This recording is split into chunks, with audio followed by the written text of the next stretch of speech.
கோவைனாவே BJP தான். BJP Kovai வந்தாவே ஜெயிச்சிருவாங்க. பிஜேபியோட கோட்டங்க கோவை அப்படிங்கிற ஒரு வாதம் வைக்கப்படுது. அண்ணாமலை அப்படிங்கிற ஒரு வலுவான வேட்பாளர் நிப்பாட்டியிருக்காங்க, அதில் மாற்று கருத்து இல்லை.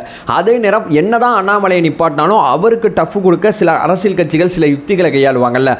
அப்படி அண்ணாமலை அவர்கள் முன்னாடி இருக்கக்கூடிய ரெண்டு மிக முக்கியமான யுக்திகளை பற்றி, ரெண்டு மிக முக்கியமான சவாலை பற்றி தான் இந்த வீடியோவில் பேச போகிறோம். உற்சாக வணக்கங்கள், வாங்க பதிவுக்குள்ளே போகலாம்.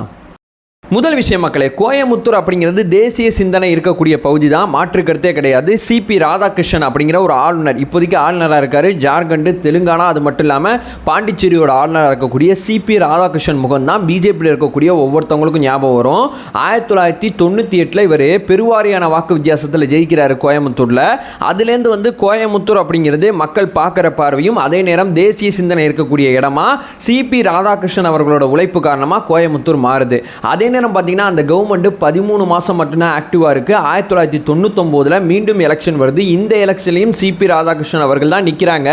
அவங்க தான் வெற்றி பெறாங்க திமுகவோட உதவியோட. ஸோ திமுக ப்ளஸ் பாஜக அப்படிங்கிற கூட்டணி அமைஞ்சு அந்த கூட்டணியில் தான் 1999 சிபி ராதாகிருஷ்ணன் அவர்கள் ஜெயிக்கிறாங்க. அதுக்கப்புறம் அங்கே சிபி ராதாகிருஷ்ணன் அவர்கள் தொடர்ச்சியாக நின்னாலும் அங்கே பிஜேபி ஜெயிக்கவே இல்லை. பிஜேபி ஜெயிச்சு 25 வருஷம் ஆகுது. இப்போ சமீபத்தில் வானதி சீனிவாசன் அப்படிங்கிற ஒரு எம்எல்ஏ வந்து அங்கே வெற்றி பெறாங்க. இந்த 25 வருஷத்தில் சில எம்எல்ஏக்கள் வெற்றி பெற்றிருக்கலாம்.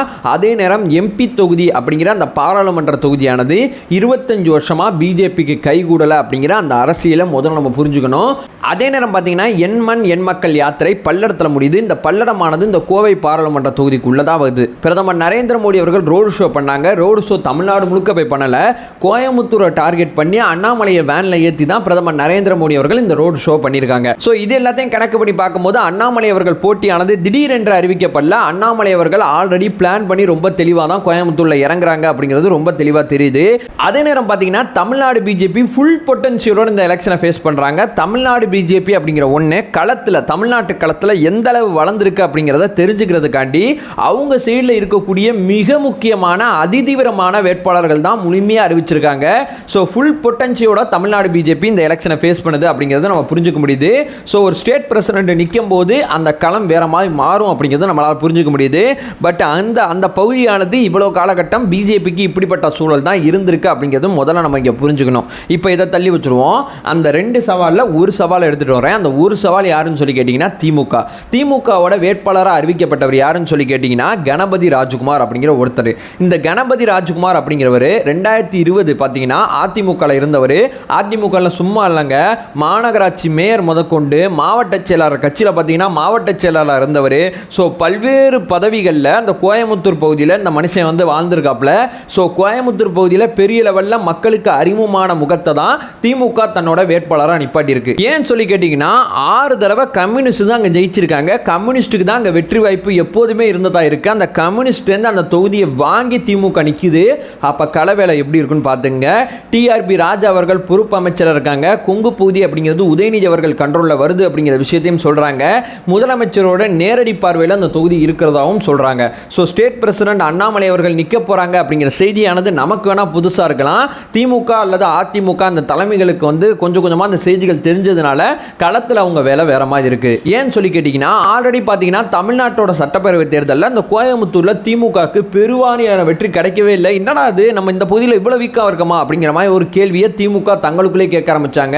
AIADMK plus BJP plus PMK கூட்டணி அங்கே பெரிய லெவலில் வெற்றியை சுவைச்சாங்க. ஆனால் திமுக தரப்புக்கு பெரிய லெவல் வெற்றி அங்கே கிடைக்கல. அதனால பார்த்தீங்கன்னா மாநகராட்சி எலெக்ஷனில் திமுக செந்தில் பாலாஜி அவர்கள் தலைமையில் அந்த பகுதியில் களவேலை பார்த்து கிட்டத்தட்ட 90% மேலே அங்கே இருக்கக்கூடிய கவுன்சிலர், மேயர் உட்பட சில பதவிகளோட சீட் அத்தனையுமே பிடிச்சாங்க.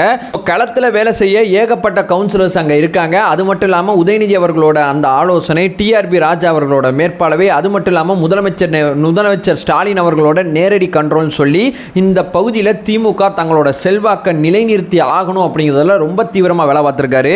இந்த கணபதி ராஜ்குமார் அப்படிங்கிற ஒருத்தர் டாக்டர் பட்டம் பெற்றிருக்காரு.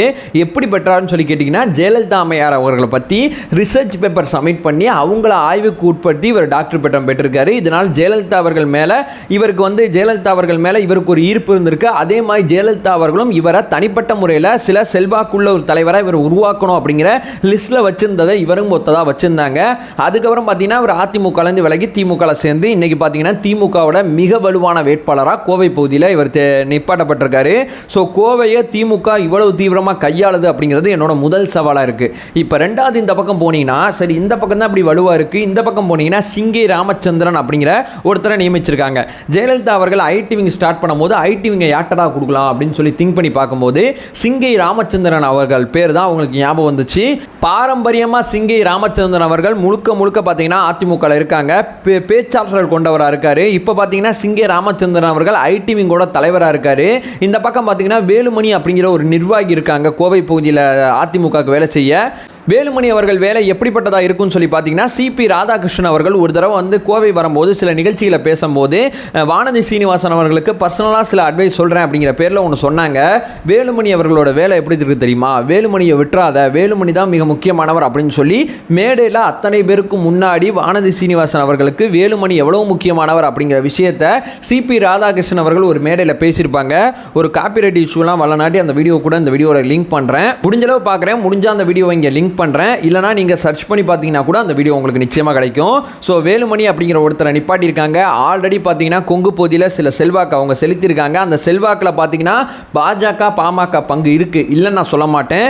இருந்தாலும் அதிமுகவுக்கும் சில பங்கு இருக்குது, ஆல்ரெடி வெற்றி பெற்றிருக்காங்க அப்படிங்கிற விஷயத்தை அங்கே கவனித்து பார்க்க வேண்டியது இருக்குது. இந்த பக்கம் பார்த்தீங்கன்னா கணபதி ராஜ்குமார் அப்படிங்கிற ஒருத்தர், இந்த பக்கம் பார்த்தீங்கன்னா சிங்கை ராமச்சந்திரன் அப்படிங்கிற ஒருத்தர். இந்த ரெண்டு சவாலை அண்ணாமலை அப்படிங்கிற ஒருத்தர் எப்படி ஃபேஸ் பண்ண போகிறாரு, எப்படி களமாட போகிறார், எப்படிப்பட்ட விஷயங்களை செய்ய போகிறார் அப்படிங்கிறது இந்த எலெக்ஷன் ரிசல்ட்ல தான் தெரிய வரும். ஸோ வலுவான வேட்பாளர் மத்தியில் மிக தீவிரமான மிக முக்கியமான தொகுதியாக அந்த கோவை தொகுதி மாறி இருக்கு. கோவை தொகுதி வாக்காளர்கள் என்ன முடிவெடுக்க போகிறாங்க அப்படிங்கிறது எலெக்ஷனோட எண்ணில் தான் நமக்கு தெரிய வரும். ஸோ அண்ணாமலை அவர்கள் முன்னாடி இருக்கக்கூடிய ரெண்டு சவால் அந்த வீடியோவில் பட்டியலிட்டாச்சு. உங்களுக்கு என்ன தோணுது, அண்ணாமலை அவர்களுக்கு எதிராக வலுவான வேலை நடக்குதுன்னு தோணுதா, இல்லைங்க என்ன நடந்தாலும் ஜெயிச்சிருவான்னு தோணுதா, உங்களுக்கு என்ன தோணுதோ அதை இந்த வீடியோ கீழே கமெண்ட் பண்ணுங்க. நம்ம சேனலை ஃபர்தராக ஃபாலோ பண்ணிங்கன்னா செய்திகள் சார்ந்து முழுமையாக பேசிகிட்டு இருக்கோம். நம்மளோட ஒரே நோக்கம் அறியாமை அகற்ற வேண்டும், அறியாமை அகற்றப்பட வேண்டும். Thank you so much.